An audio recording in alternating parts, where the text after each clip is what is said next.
Okay, good morning. I'm calling to order the Committee on Parole. It's March the 19th and it's 8:43 in the morning. We're at headquarters of DOC in Baton Rouge, Louisiana. My name is Steve Prater. I'll be the chairman for today. Chuck Tillis is to my left and Danny Mouton is to my right. And staff here, would you introduce yourself, please? Yes, Thompson. Sure, amen. Okay, thank you. We're going to be handling five parole revocations today to see if or not we're going to revoke it or not. Our first we're going to have is going to be in Terrebonne Parish. And is Terrebonne Parish ready? Is there any staff at Terrebonne Parish in the room? Could you introduce yourself, please? First Lieutenant Beth Bailey from Terrebonne. Okay, thank you, thank you. And seated there in the orange jumpsuit, are you Mr. Darrick Jones Sr.? Yes, sir. Could you tell me what your DOC number is? 429623. Okay, that's right. So you get a check mark. You got that right. Okay, you're accused of violating some particular rules, and that's what we're here to talk to you about. Let's see, I believe Mr. Barra is handling your case. You're accused of violating rules 2, 3, 7, 9, and 10, and you're gonna get a chance to go over those and what your statement is, and if you're guilty or not. And we're gonna talk about it for just a little bit, and then we'll vote, and we'll let you know if your parole has been revoked or if you're gonna get out. So, Mr. Barra, are you ready to handle this? Yeah. Did you have a parole revocation questionnaire that asked you about your lawyer? Yeah. You understand the nature of the proceeding? Yes, sir. Right. Looking through the case, it looks like you're not eligible for appointed counsel based on the Supreme Court guidelines. So we can proceed if you're ready. Yes, sir. It looks like the first violation you have is number 2, that you failed to submit monthly reports when you absconded supervision on or about 11/1/23. I'm asking you to plead guilty, not guilty, guilty with the statement. I'm gonna let you have your say after. I just need to know how you plead to each of these charges, and then you can give us explanations after. Okay. Did you submit monthly reports while you were absconded? Well, not monthly because it was twice a year he had me down to. Did you submit those? Yes. Yes. Even after he put the warrant out, I still was in contact with him on a basis, but it wasn't a monthly basis. So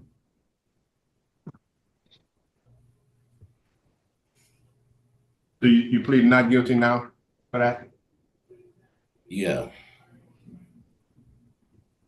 All right, number 3, you failed to provide a valid address and you failed to apply to have your case transferred to another state. Yeah, I didn't have my parole transfer to Texas because the house that we was living in, it got messed up for the storm. Just go ahead and So, say guilty, not guilty, or guilty with the statement, and we're gonna come back and let you explain. Okay, guilty with a statement. And number 7, promptly and truthfully answer all questions directed to you by your parole officer. You failed to provide a valid living address when he asked. Not guilty.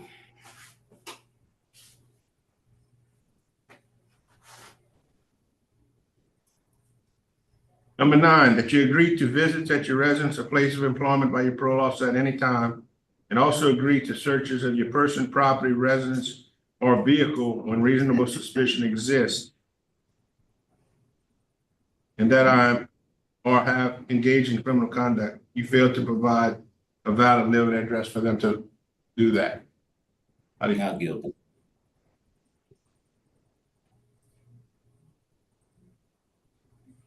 And that you currently $4,849 behind on your supervision prepayments.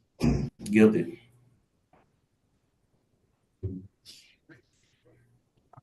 All right.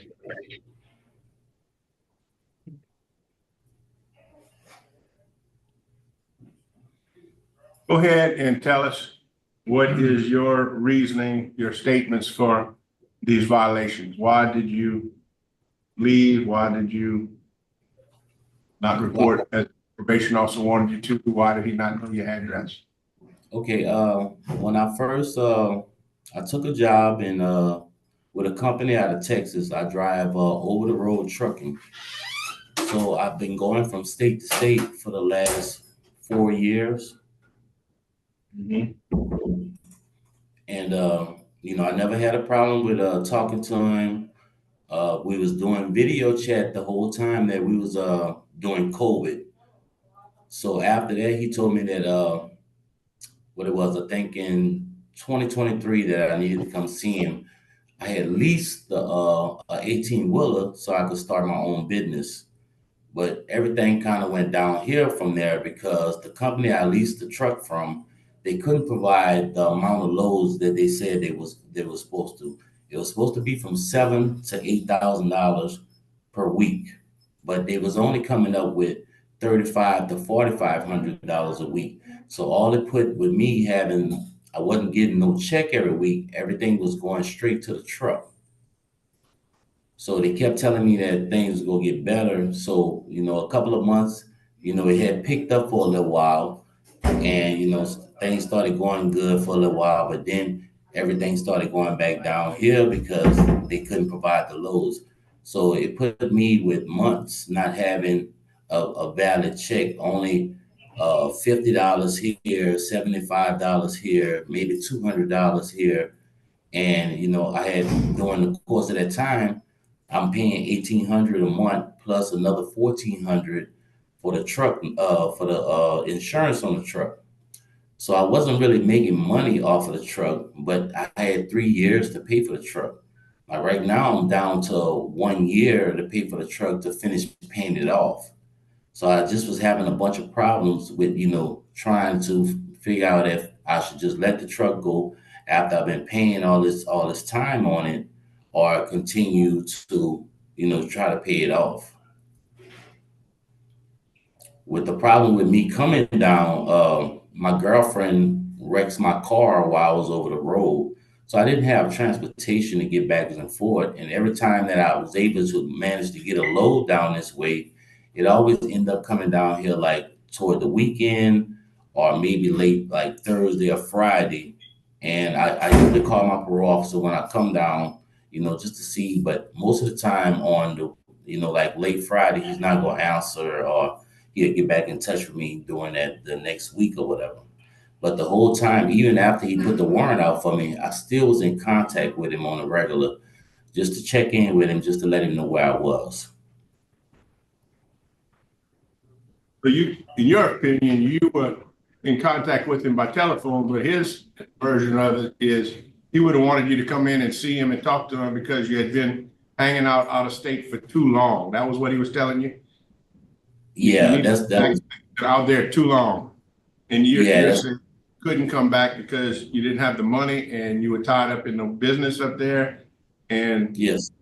he couldn't see you he says he couldn't make home contacts because you wasn't Yeah. home here in Louisiana. You were living in your truck. Yes, the house got for Ida, the roof got blown off the house. So the landlord, he never came to fix anything. My family had been living in that house for over 60 years. It's a house in Berg, Louisiana, and they just never came fixed it. The house was owned by the Ellanders. Mhm. So they never got around to fixing the thing. So everybody, my family was my grandmother and my mom and everybody, they moved to Opelousas. And it was only, my uncle, he's a little mentally challenged, so they really didn't have room for me there. So I thought if, I stayed in the truck, to try to pay it off, that, everything would be situated once I get everything finished with that. But I never once tried to run or evade because I haven't been doing anything but working.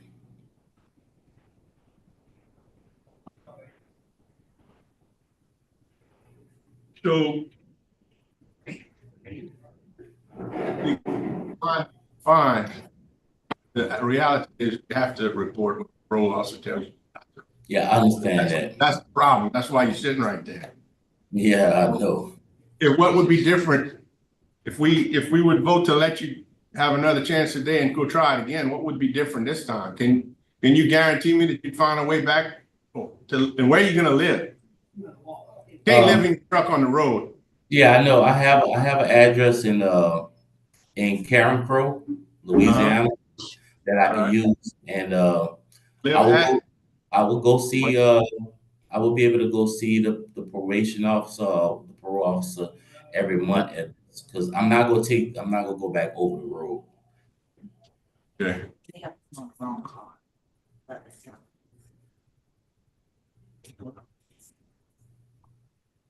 I think that we have folks here to speak in favor and again. Okay.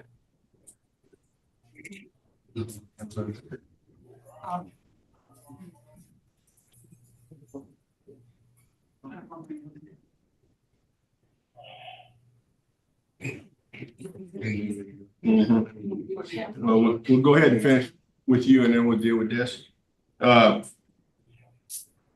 So your answer would be, you can find a place where you would be able to report. Yeah, I already have somewhere where I can provide an address, and I will be able to start catching up on my fees. And why do you give us, the final question from me is, why do you think we should release you today? Because I haven't been in any trouble. I wasn't evading. You know, I've been dealing with this since 2013, and I'm just kind of ready to get it over with. You know, I haven't done anything wrong. I try my best to stay away from home so I don't get in any trouble or don't fall back into anything that I was doing before. So that's why mainly I just kind of stay away from here. You know, I barely even come see my mama because of, you know, just not wanting to be around here like that. But I know that I should have transferred it somewhere else, but I didn't want to, you know, not have an address to provide for y'all. So, you know, that's why I kept everything in Louisiana where it was. But I've been driving from state to state for the last 4 years and kind of just living on the road, you know, trying not to have to, you know, depend on nobody else. Because my grandmother, she passed away on Christmas, and I didn't want to be a burden to nobody else. So, you know, I just kept everything like it was, just so I can, you know, I could try to, you know, have some type of business for, you know, for to leave my kids when I'm gone. You know, I started, you know, doing what I was doing to make a better life for myself. Thank you. All right, I've been notified that we have a couple of people, victims, who want to speak at the hearing, so we're gonna open it up to them at this point. Victims? He said put victims with family. It's on the wrong. Oh, okay, all right. Family members. Family members. Okay. Y'all signed the red card. Okay. Okay, we have a couple of people who want to speak on your behalf. Okay. Shoot, go ahead, Keena Edwards. Yes. My better, snorting up. Oh. Mr. Bowers, here there. Either one, I think. So I'm Mr. Jones' younger sister, and I live in Texas. And since he's been, you know, back and forth driving, you know, I can attest to him staying out of trouble. He spends a lot of time with my family, which is me, my husband, and my son. You know, he's a good dad. He speaks to his kids daily. We talk to everybody in the family as much as he can. So he's really a good, he contacts everybody as much as he can. You know, he comes over, we have Sunday dinners, whenever he's in town, and, you know, we just family. And I would appreciate if you guys would just consider, you know, either letting him come home or listening, you know, giving him a less amount of time to be there just so he can get back to be with us. But, you know, I can say as far as it's every day. He tries to stay employed. You know, he's always looking toward the future to try to better himself. He's trying to go back to school. You know, and he just is who he say he is right now. He's completely changed.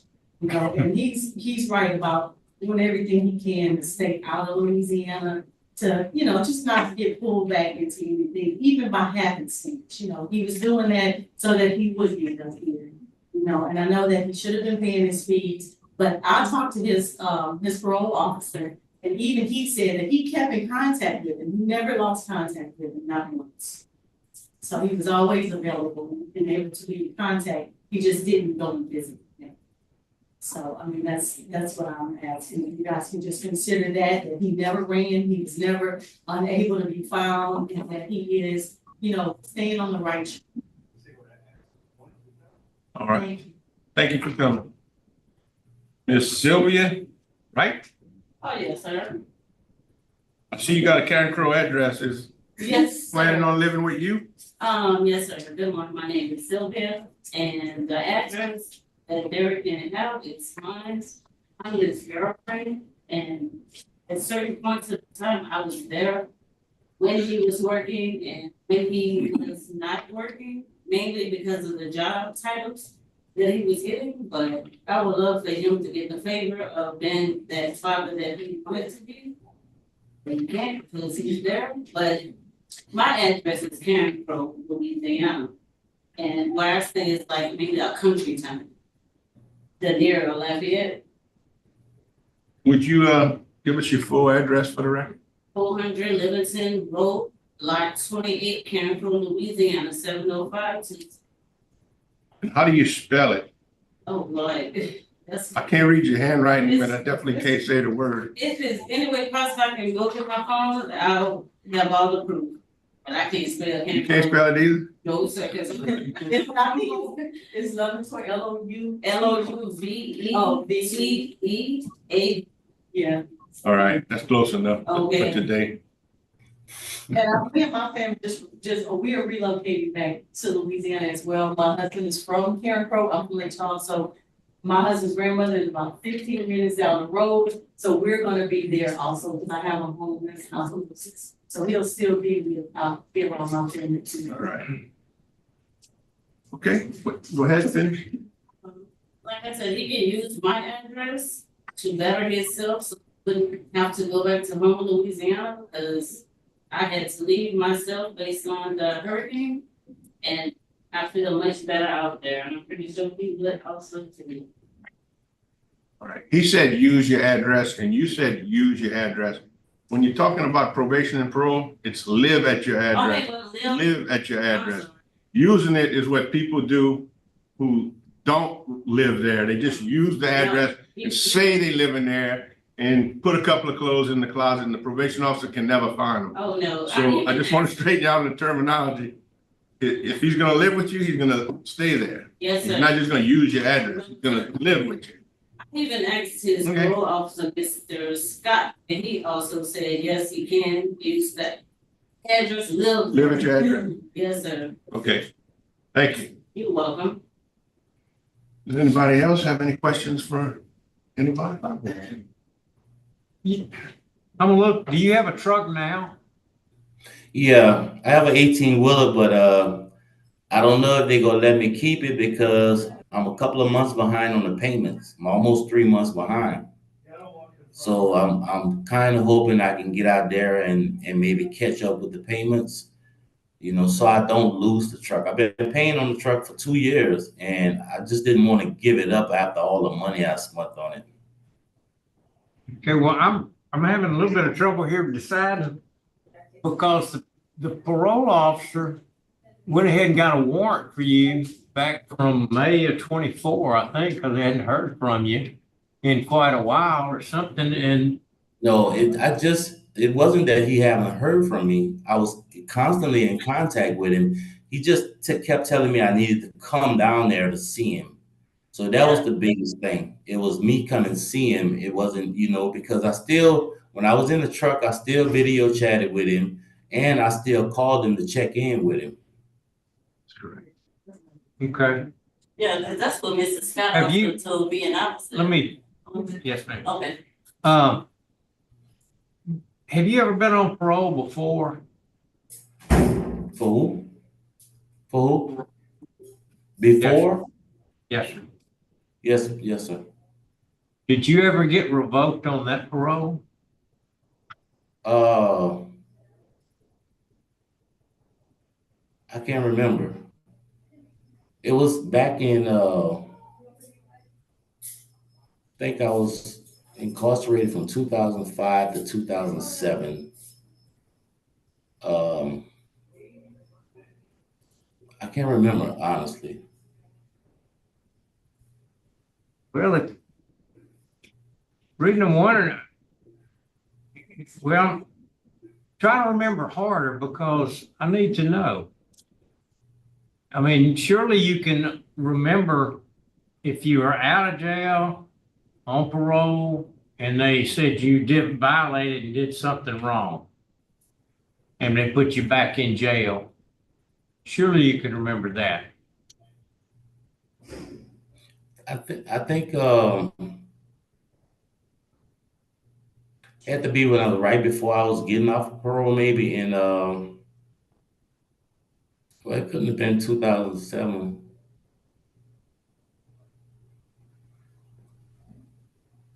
Well, it could have been.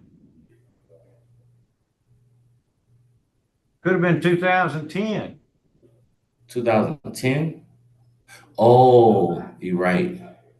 You're right. I had he made me do 30 days. He said I changed addresses without telling him. Same deal. I mean, same kind of rule violation. Yeah, it was the same deal. He said I changed addresses without telling him. I lived with I had moved in with a girl for a couple of months, I think. But I actually didn't notify him that I was staying over there. You're right. You're right. You know, when you sign that deal, when you get out of jail, go on parole, that deal that you signed, that isn't a sheet of suggestions. Yeah, Okay. I know, You sir. understand that? Okay. Yes, I do. All right. That's all I got. No questions. All right. Fair to vote? Yep, nobody has any questions. It's time to vote. I'm gonna go ahead and reinstate your parole with the condition that you report within 48 hours of your release to the Lafayette Probation and Parole Office to be assigned an officer in Karen Crow to cover you there. That you pay the cost of extradition, which it costs to get you back over here, in the amount of $4,782, worked out on a monthly plan with the parole officer. That you follow all the other conditions of supervision and realize that you're not going to get another break on this term if you don't report to the probation officer, don't make your whereabouts known, and not just by telephone. Okay. Not on telephone probation, you're on actual supervision. You got to see it.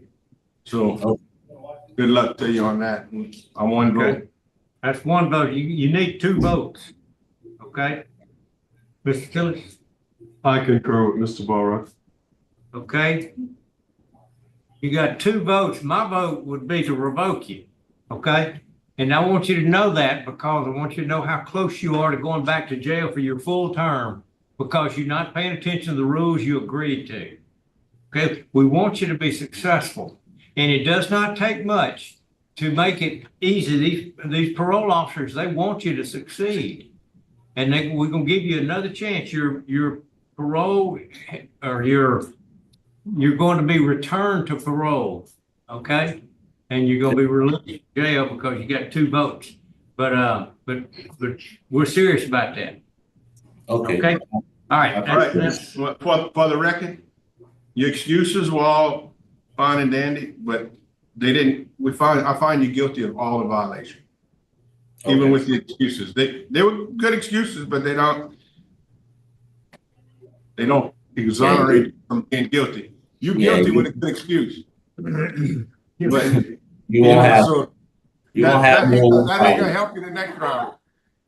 No, All right. it won't be the next round. You just got lucky, and you got lucky because you had people who want to support you You seem like you want to work and do the right thing. Okay. Get it You're through your right. head. You gotta be there. You gotta be there to be successful. You're All right. right. Thank you, sir. Don't conclude this hearing at 9:08.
Is it Christmas? Okay. We have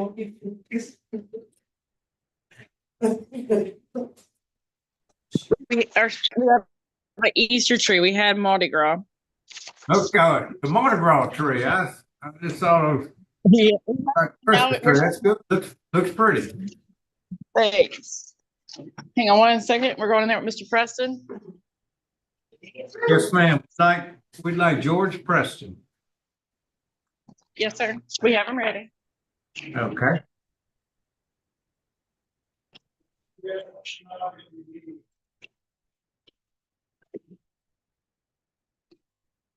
Hey, we have Mr. Preston right here, sir. Okay. All right. We are at Iberia Parish Jail remotely, and we are at headquarters in Baton Rouge, and you can see our name tags. We're continuing. We have 5 hearings today, and this is our second one. You are Mr. George Preston, is that correct? Yes, sir. Okay. Before I get some information from you, like I say, we're at Iberia Parish. Would the staff introduce themselves this there? This is Sergeant Laura Tarver. Okay, thank you for hosting us today. Mr. Preston, what is your DOC number? 543096. Okay, and I see you have a sheet of paper in front of you. Is that something that you signed?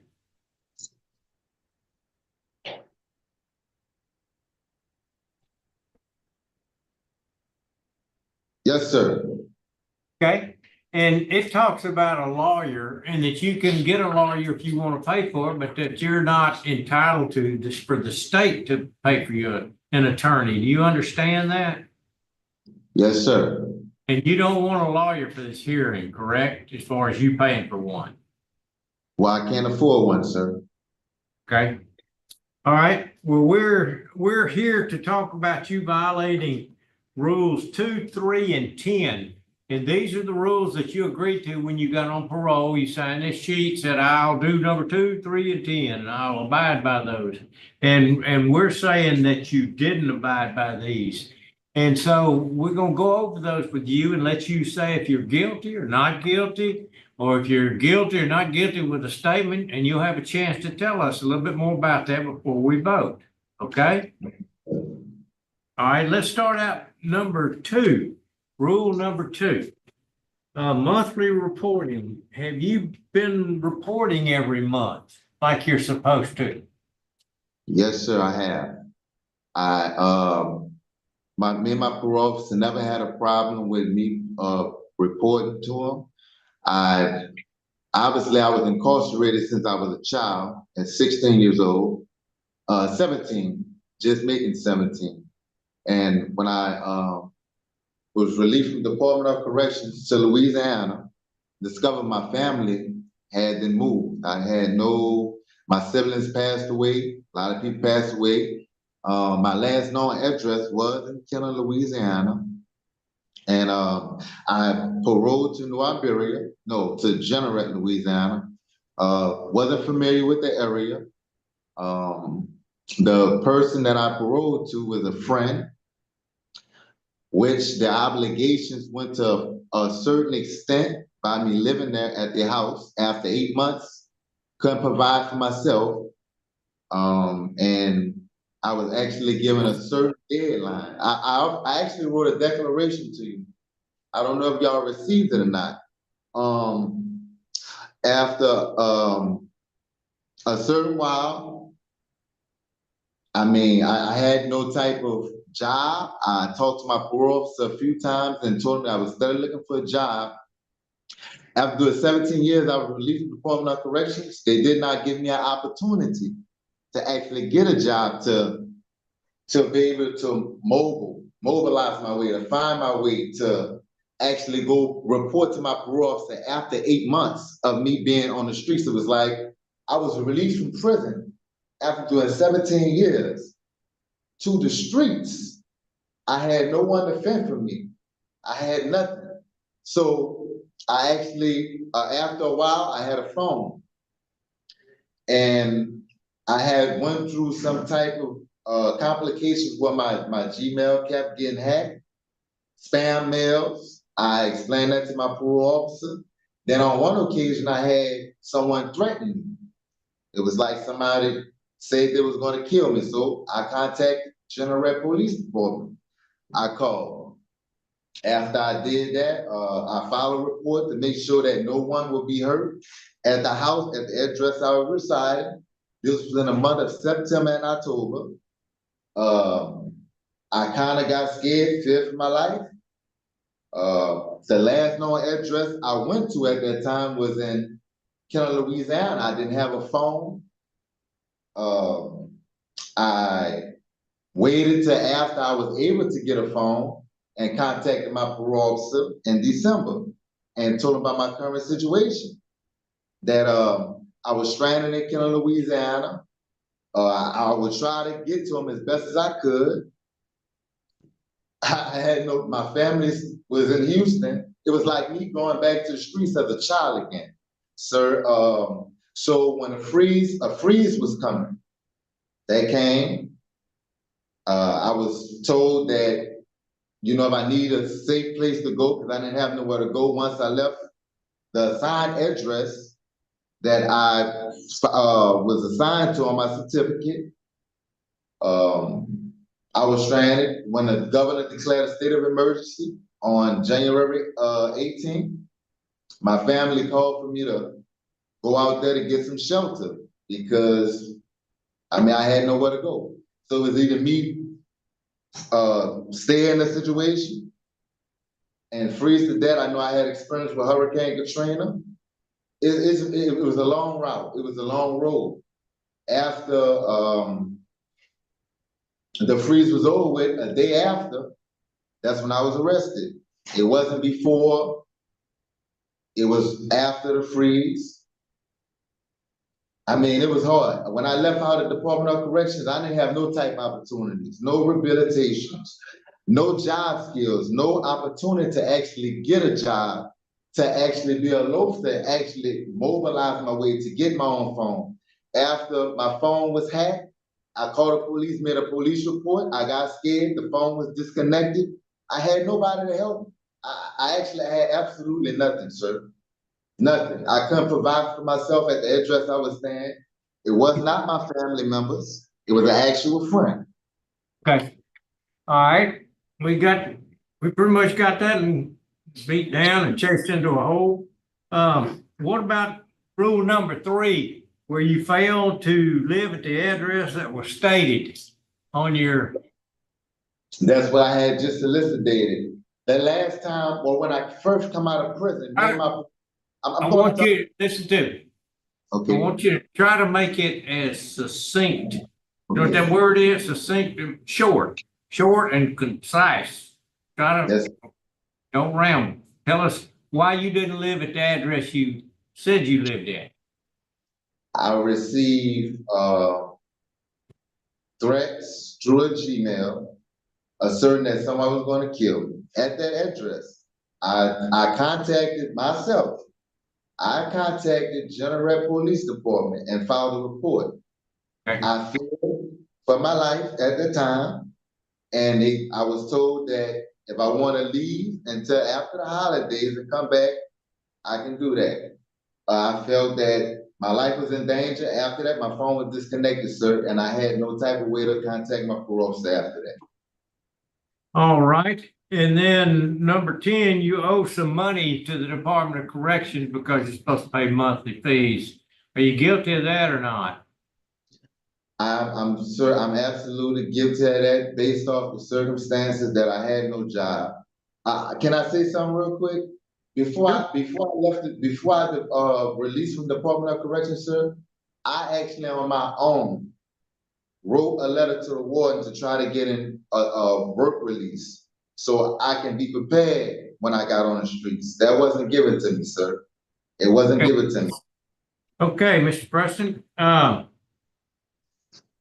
According to this, you were released into General Society in May of 2024. Is that correct? That's when you got out. Yes, Okay. sir. And then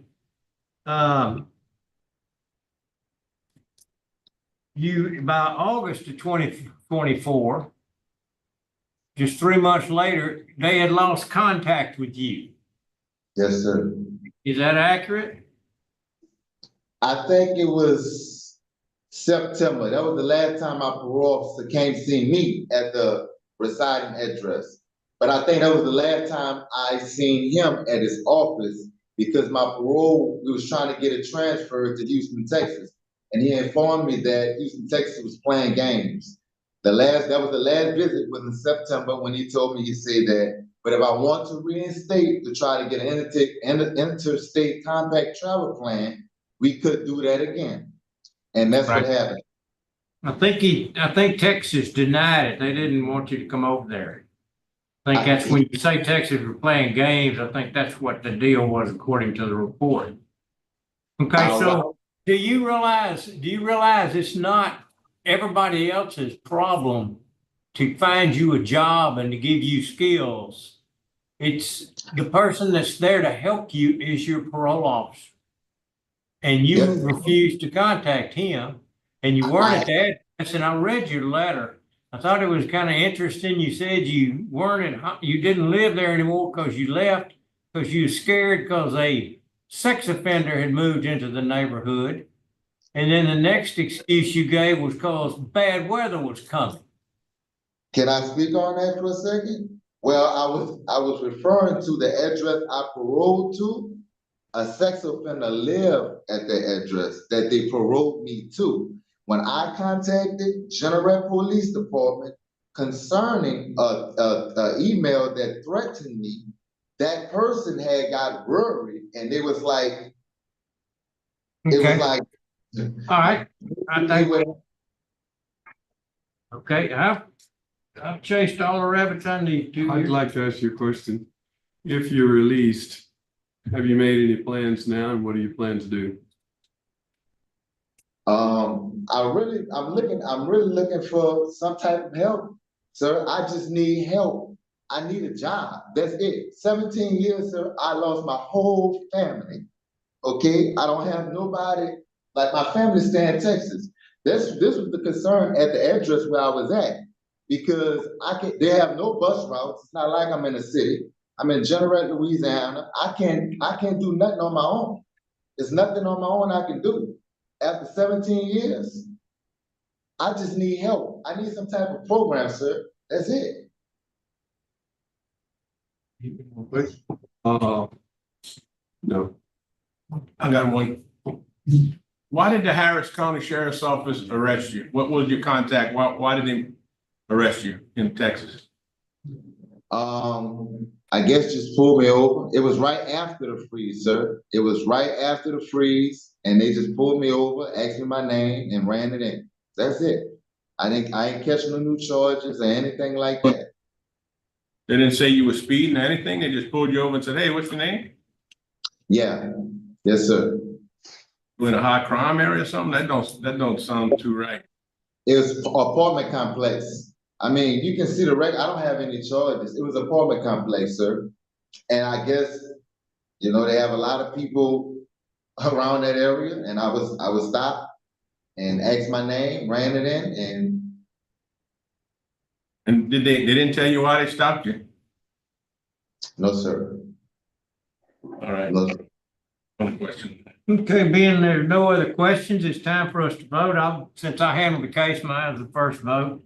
And, Mr. Preston, I find you guilty of rule violations 2, 3, and 10, and I vote to revoke your parole. Mr. Barrett, wrong. Excuse me, sir, before you vote. Hey, we voting. I concur. I concur with Mr. Prater. Okay, today, Mr. Preston, your parole has been revoked. Sorry to tell you that, but that's the end of this hearing. It's 9:26. Thank you.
All right.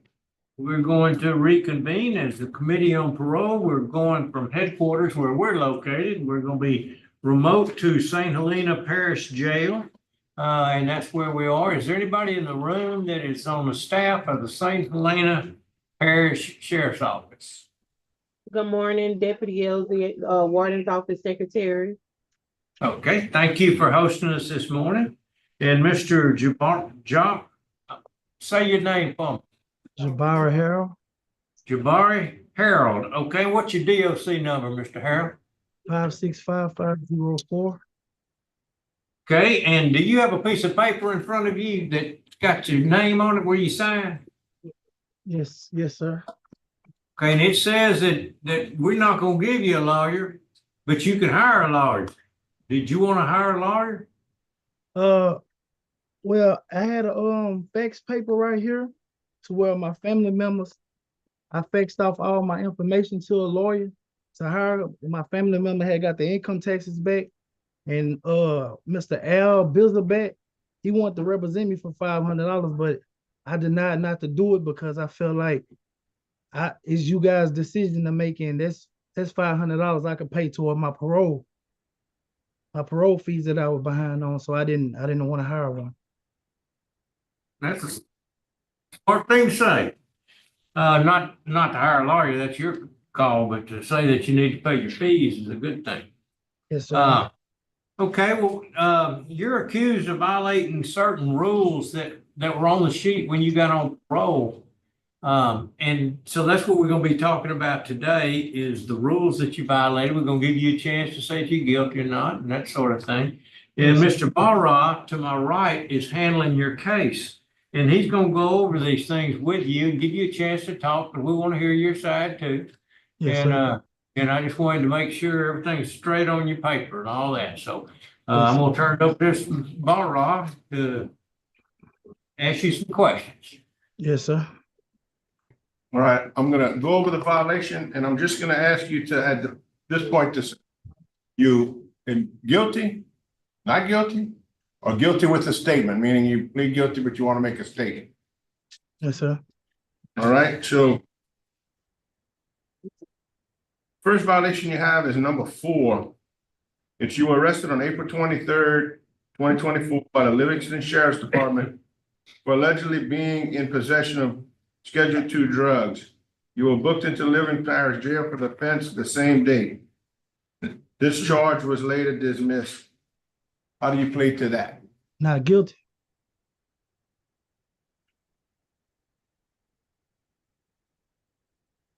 All right, you have another number 4 violation for aggravated battery on a dating partner by strangulation. That warrant was signed on December 8th, 2023 in St. Helena Parish.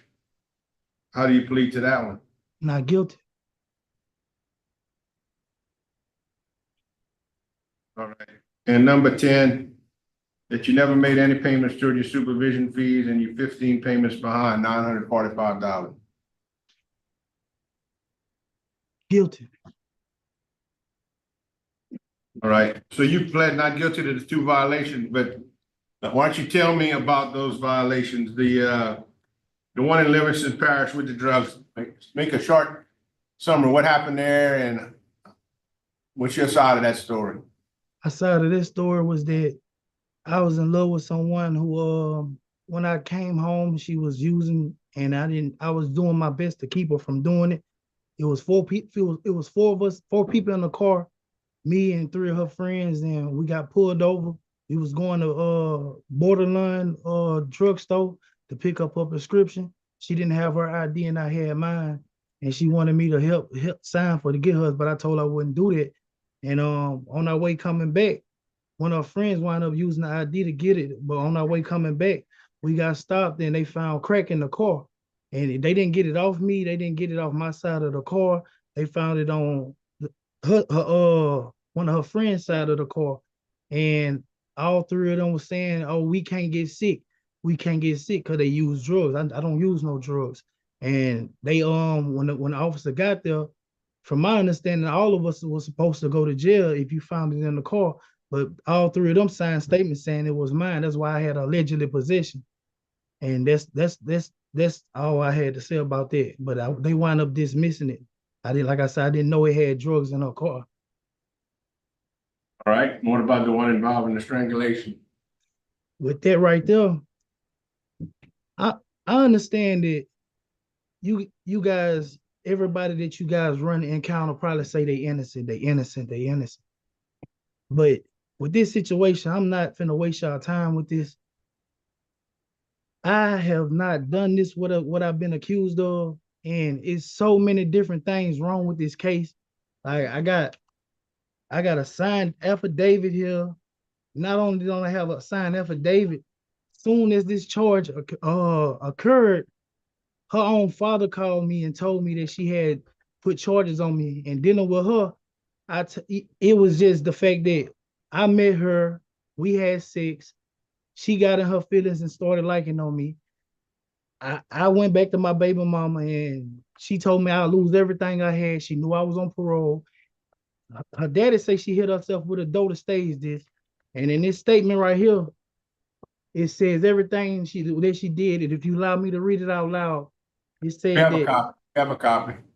you have a But you can copy? go ahead and read. Go ahead and read it. Go ahead and read it. It's worth being read. She say that I, Alyssa Dyson, state that on November 12, 23, I filed fake charges against Jabari Harold. I told police he put his hands on me when he did not. We got into an altercation and I called St. Helena Parish Police, told them he put his hands on me when this was a lie. I understand that this was very wrong for me to do, and I would like to drop all charges against Mr. Harold. But soon as it happened, I was on parole and Tiffany James was my parole officer. I contacted Miss Tiffany James.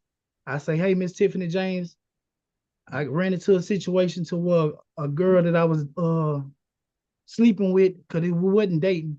I said, a girl that I was sleeping with, she put fake charges on me. What do I do about this? She said, I looked into the system.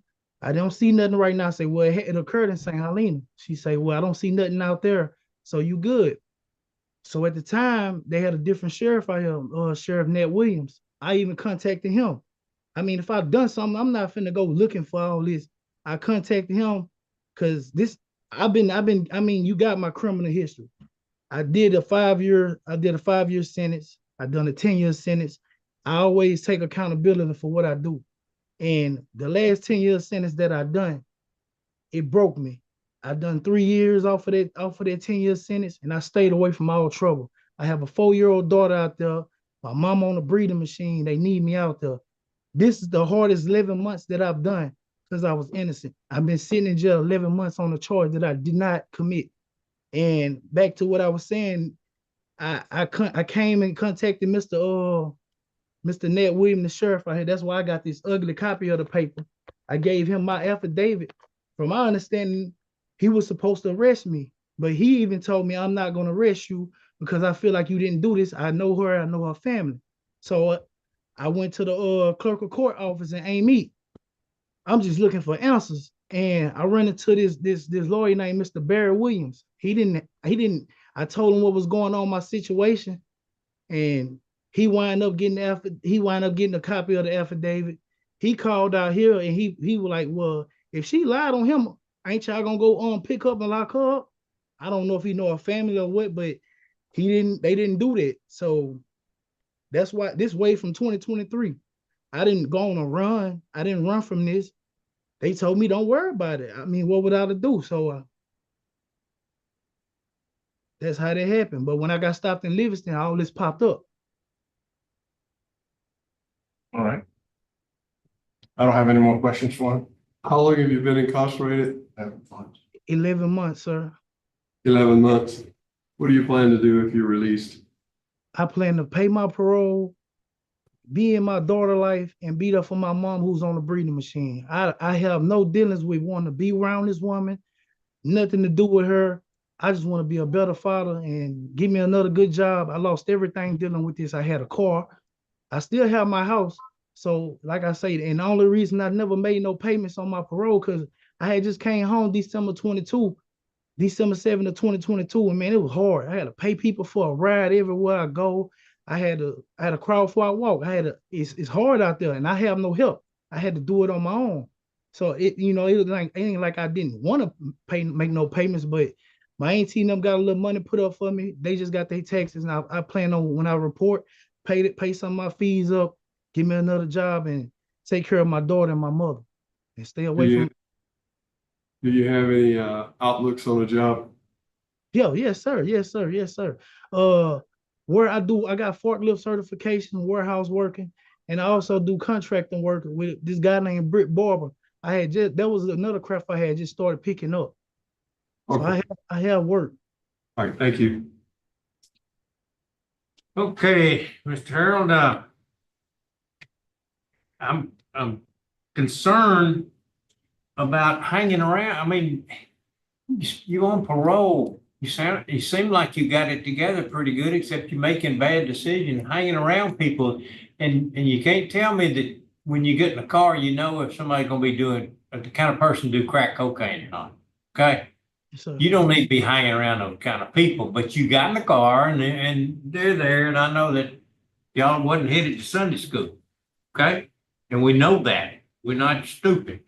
And the ag battery deal, whether you did it or not, you're involved in a situation. In other words, when you're on parole, you got to what they call avoid the appearance of impropriety. I know that's a lot of long words, but that means you got to stay away from everything that even looks bad.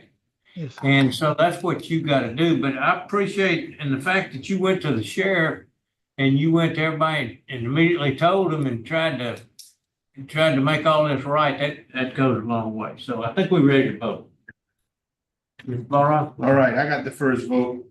For the record, I find you guilty of number 4, the charge he's talking about, being involved with the people with the drugs in the car. On number 4, with the strangulation, I find that you're not guilty on that. Guilty for the not payment of fees. However, I am impressed with your interview. It's exactly what I was hoping you'd be doing today. So I'm gonna vote to reinstate your parole. And I'm going to add a condition that says no contact with Alyssa Dyson, which you already said you didn't want none. So that one is gonna be an easy one. And that you complete an anger management class, just to make sure that you don't run into this again with any other dating women. So that's my vote. You need another vote. I concur with Mr. Boris. Okay, and I concur also. We're gonna give you another shot with these conditions. And don't get involved with these folks anymore. We're gonna give you a chance. Use close to not getting out this time. You understand that? Sir. And I'm gonna give you a free piece of advice on this too. On number 10, it says you never made a single payment toward your probation fees or parole fees. Pay every month. Whether you can afford 53, 63, whatever it is now. If you can only afford $10, bring a $10 money order in there or $5 money order. Say, look, this is all I could come up with this month, but I'm trying. At least it shows that you're trying. And if you ever end up in a situation in the future where they won't be saying he never made a single payment, because that just says, I'm not trying. We want to see you trying. So you don't have to pay it all, just pay something. All right? That'll conclude it. You through, sir? Yes, sir. That'll conclude this hearing at 9:53. God, dog, those people jumped off of them.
Stop. It's supposed to come on. 771. I have a mail 1015 ready to go up. Careful.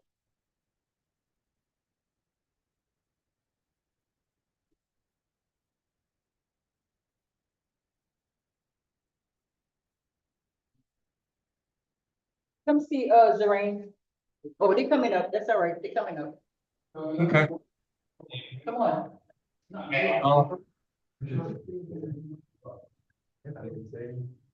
Okay, Mr. Alexander, good morning. Good morning. We're at headquarters in Baton Rouge. And is anybody in the staff there at St. Martin Parish Jail? Is anybody in there with you? Yes, sir. Sergeant Moran. Yes, sir. Would you introduce yourself, please? Deputy Stephen Zorain with the St. Martin Parish Sheriff's Office. Okay, thank you, sir. Thanks for hosting us this morning. Mr. Alexander, we're here to talk to you about whether to revoke your parole or not. Do you have a parole questionnaire in front of you? A piece of paper with your name on it?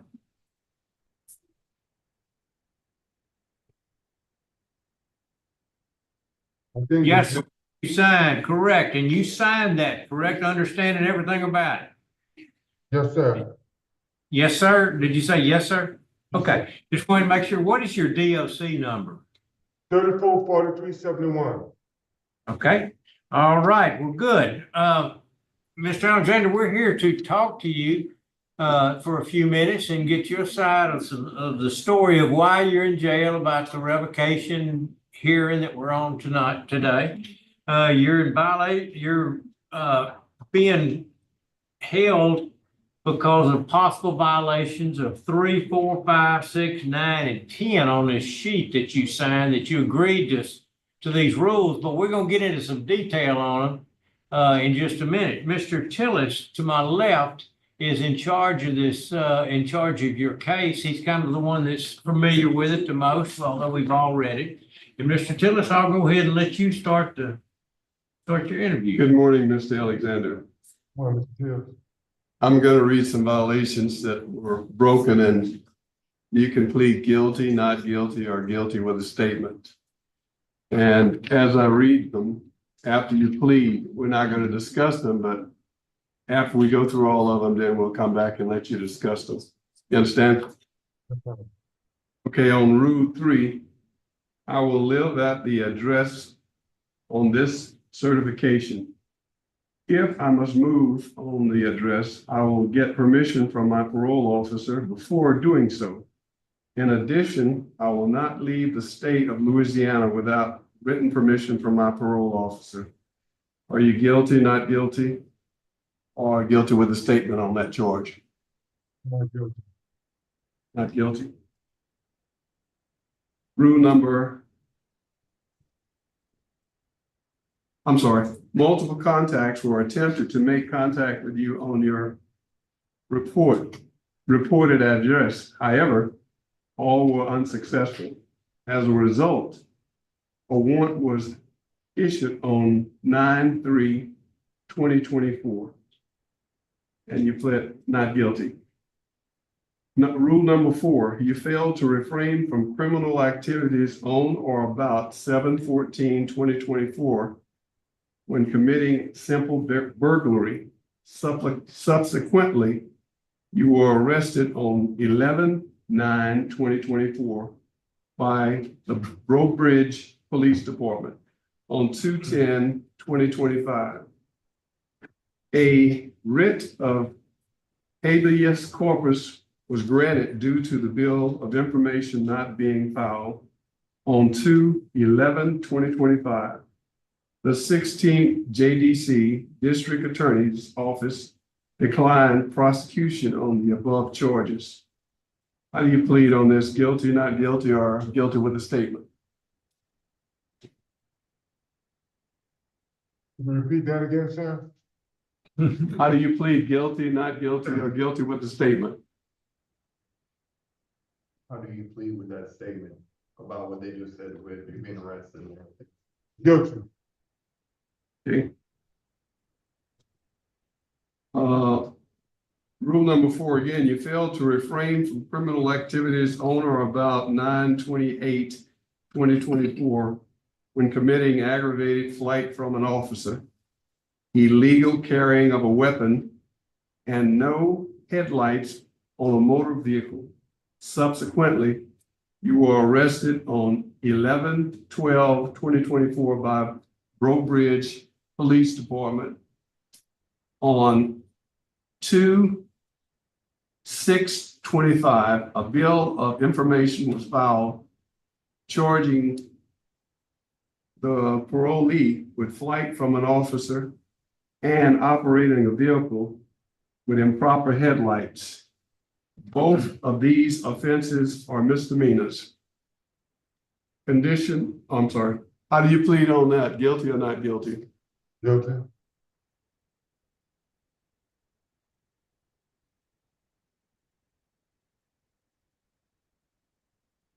Continuing on number 4, on 2/10/2025, you pled guilty to flight from an officer and you pled guilty.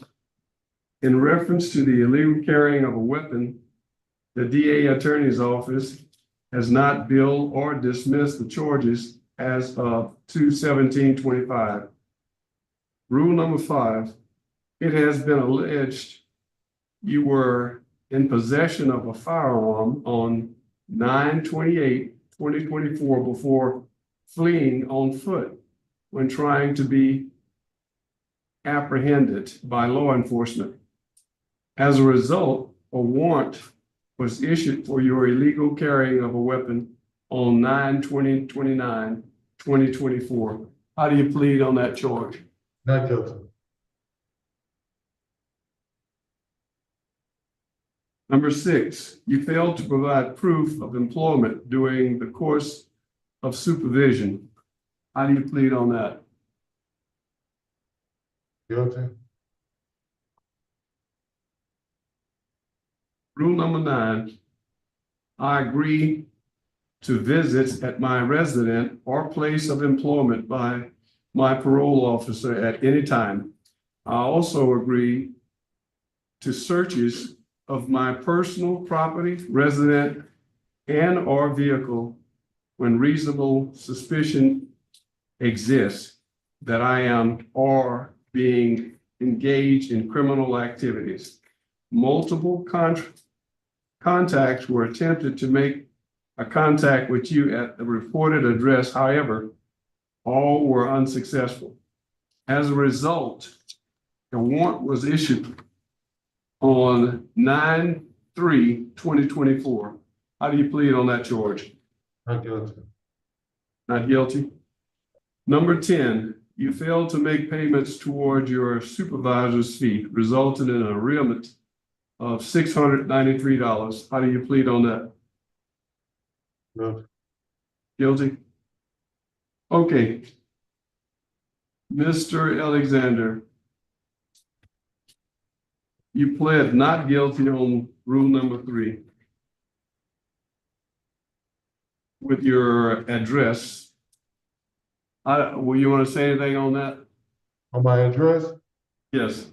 Because when they would come, I never got no paper, and if she had my phone number, she could have called me and let me know that she was at my house or anything. I could leave because I was cutting grass with Mr. Ernest Ledid in Breaux Bridge.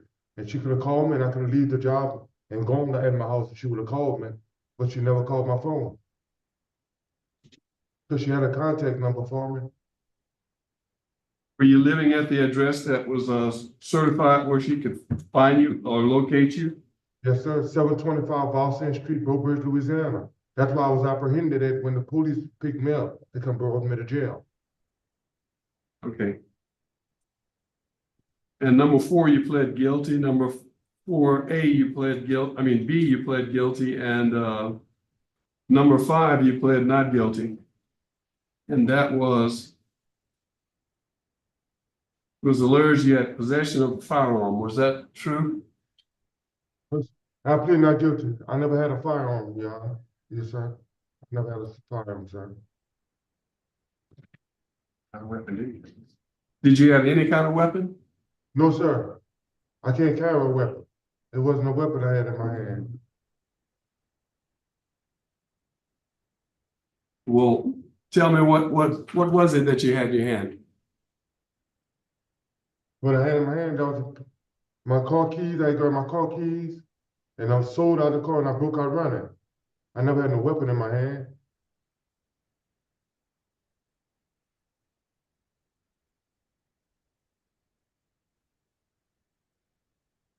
Okay. What about your employment? You failed to provide proof of your employment. I never had a steady job, sir. For the medication I'm taking. I take medication for my depression. And my doctor told me I wouldn't be able to go to work right now. Is that a reason why you're behind in your fees? You hadn't been working constantly? If you were released, what would you plan to do if you're released? I'm released. I have a job opportunity to go back and work in the oil field Where's that? in Lafayette Lafayette. at Where Montclair Well Service. where would you live? You would be living at the same address? Yes, sir. That's my house. It's paid for. Okay. All right, I have no more questions. Mr. Barra? No question. No questions. I don't have any questions. Are you prepared to vote, Mr.? Yes. You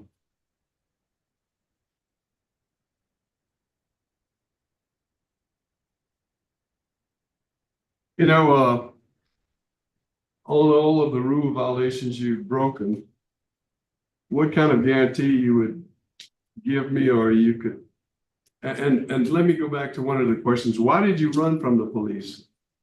Because they told me that I had a warrant for my arrest and I didn't want to be apprehended at that time. That's a good thing.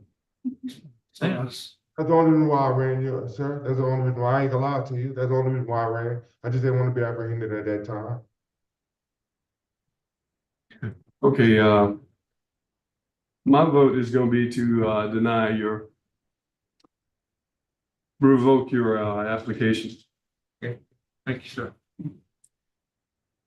I'm gonna concur with Mr. Tillis due to multiple violations and a conviction. Okay. And I concur with both of the compadres here. As of today, your parole has been revoked. The time is 10:14, the end of this session.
All right, are you Mr. Danny Mouton?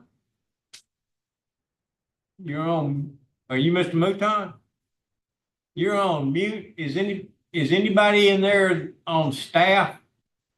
Yes, get somebody to, if you don't mind. Those are benches flipped upside down. What was that?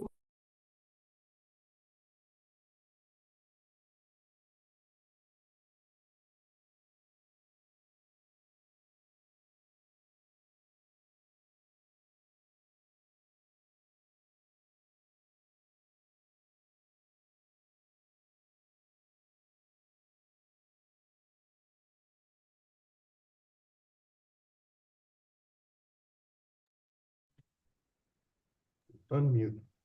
All right, can you hear us? Yes, we can. Would you introduce yourself while you're standing there, please, sir? Yes. Deputy Zarain with the St. Martin Parish Sheriff's Office. Okay, thank you for hosting us, and this will be our final hearing for there today, and I appreciate you being there. Mr. Mouton, is that you, Danny Mouton? Yes, sir. What is your DOC number? 440445. Okay, do you have a sheet of paper in front of you with your name signed to it? Yes, sir. Revocation questionnaire? Yes, sir. And you signed that, you understood everything was on there? Yes, sir. Okay, good, good. Okay, well, we appreciate them hosting you there from St. Martin Parish Jail. We're here to talk about some rule violations that you are supposed to have violated. When you get out on parole, you sign a sheet and you say, I'm gonna abide by these rules, and some of these you may not have abided by. And Mr. Tillis to my left he's gonna handle the interview on this particular case with you. So, Mr. Tillis, Great. Good morning, Mr. Mouton. How are you? All right, sir. Good. I'm gonna read some rule violations that you did, and you can plead guilty, not guilty, or guilty with a statement, or not guilty with a statement. Okay. Rule number 2, you have failed to report to the parole office since 9/20/2024. You are instructed to report on the first Friday of each month.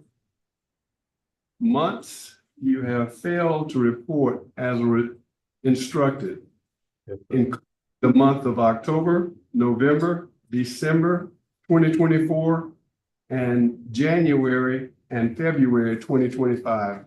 How do you plead? I plead guilty, sir. Guilty. Rule number 3, you are living at a residence approved by parole and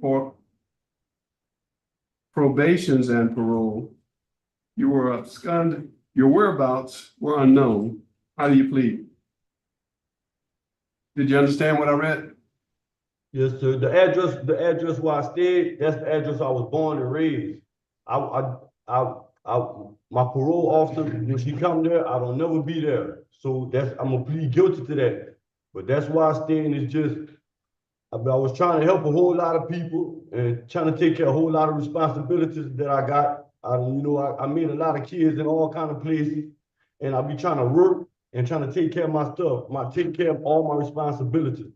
And I'm not getting in no trouble. I don't catch no charges. I'm not in, and I need to get back to my family. Like, I'm not trying to, like, I plead guilty, sir.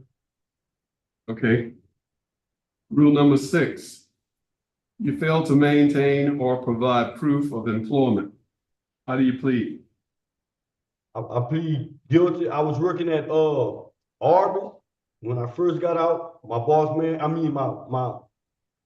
my parole officer, she was happy with me because I had a job at Arby's, but for some kind of reason, I went in a little slump and I stopped going to work. I stopped going to work and started trying to be a handyman and trying to, and then I know my parole officer was mad at me behind that, but I plead guilty to that too, though. Okay, rule number 10, you have failed to make any payments towards your supervisional fee and are currently $504 in the arrear. Additionally, you owe $65 processing fee. How do you plead? Sir, I plead guilty to that. I was gonna pay that when income tax come, but I've been incarcerated during the income tax. I didn't get a chance, but I was gonna pay that all out during income tax. And like I said, I got a baby here, baby there, baby there. I got some children out, and sir, I changed. Like I used to, like I really changed my life for them. Like I plead guilty to that too. Let me ask you a question. Yes, sir. Why would you stay in contact with your parole officer? Yes, sir.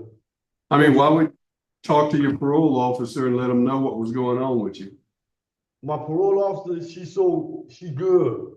And it's like, she good. And it's like, I was gonna contact her because I was about to contact her, but I thought I had more time. I ain't know. You didn't know? I ain't know. Oh, the thing had went off for a little while. It went off the screen. But I ain't know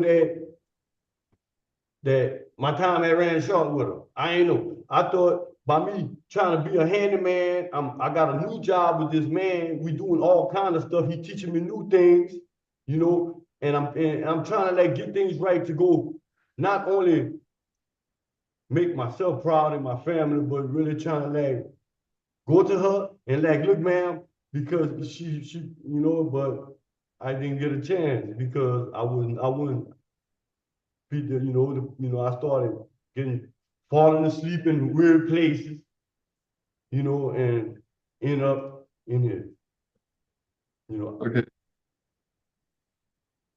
What would be your plans if you were released? Making my PO happen.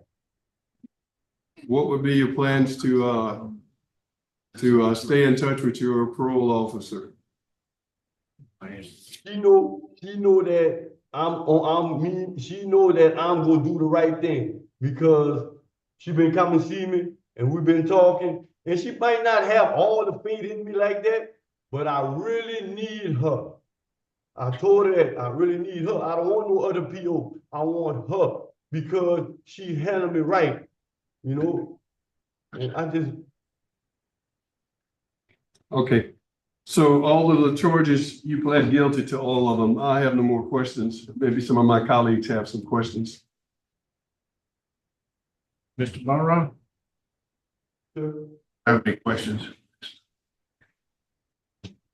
I don't have any questions. Yes, sir. Well,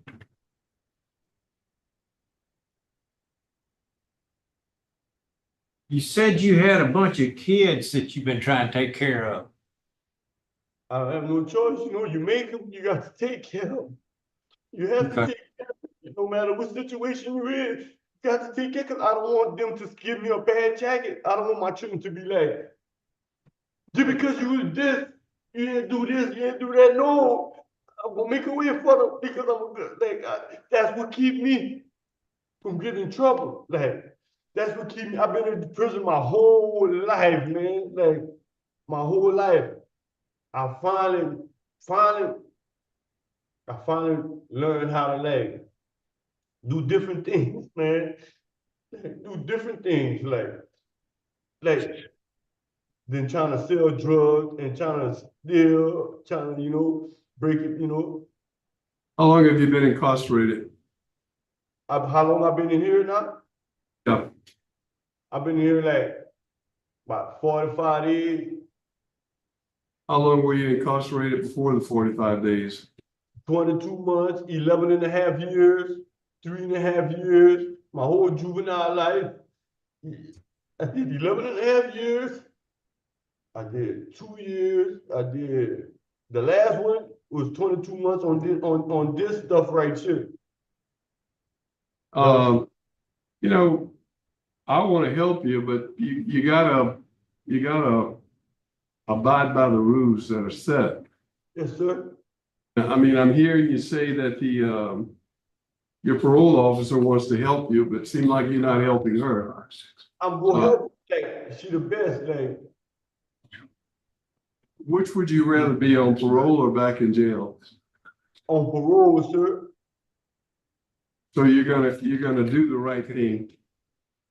That's on everything. That's on everything, sir.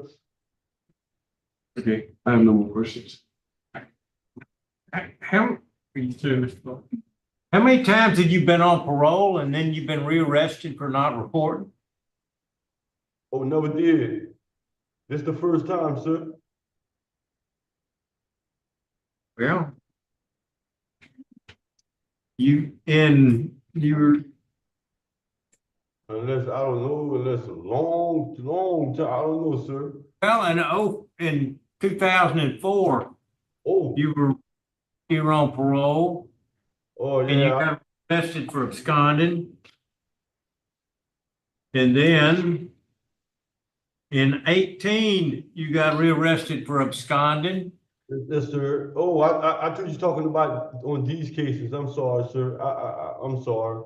And then in 19, you got revocation of your supervision. Yes, sir. I'm sorry, sir. Okay, well, that's okay. Okay, you just haven't done good anytime that you get out, you don't. Excuse me, I'm sorry. I'm 45 years old, sir. And just give me a chance, let me prove it to y'all, sir. Like, just let me prove it to you, please, man. Yes, sir. Let me prove it to you, please. If I gotta get on my knees, man, I'm gonna get on my knees, man. That's okay. All right, if we've talked about all the facts and all that, I think it's time to vote. Yeah. Ms. Tillis?